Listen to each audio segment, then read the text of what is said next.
North Korea's leader, Kim Jong-un.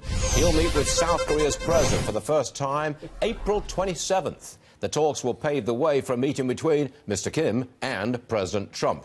Van Hipp is with us, American Defense International Chair. All right, Van, welcome back to the program. Good to be with you, Stuart. Do you think that the presidential meeting, President Trump and Kim Jong-un, do you think that's actually going to take place? I do, and I tell you why. Because I think this president wants a chance to close the biggest deal of all time, Stuart, and that's what this would be. But I think it's important that his team take bold steps over the next few weeks to really set the stage and tone for that meeting to give this president a chance to close that deal.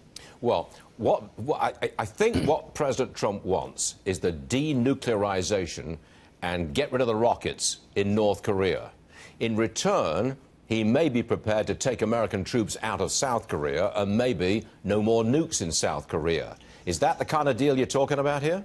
I tell you, I mean, with this president, I think he's gotten in Kim Jong-un's head. He's keeping him guessing. Who knows? But I think now with John Bolton as the national security advisor, someone who has a sense of history there on the Korean Peninsula, and someone who's savvy politically, knows how to orchestrate the various departments and agencies of our government, I do believe our president will be best prepared to make a deal. Why should we trust Kim Jong-un?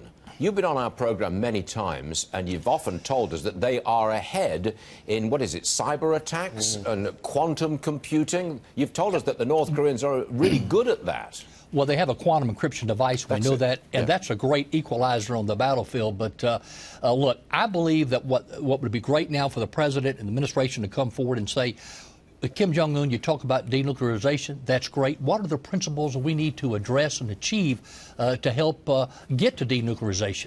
How about the role that Iran plays? Iran has basically outsourced their entire nuclear development program to North Korea. But China, I mean, this guy Kim Jong-un has become a big headache to China. I think China has been helpful. They've actually helped to shut down some of the Iranian money laundering that was going through Chinese banks to North Korea. But look, why are we here?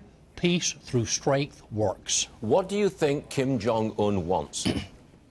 Look, well, one thing he's not going to get $150 billion from this president to play nice.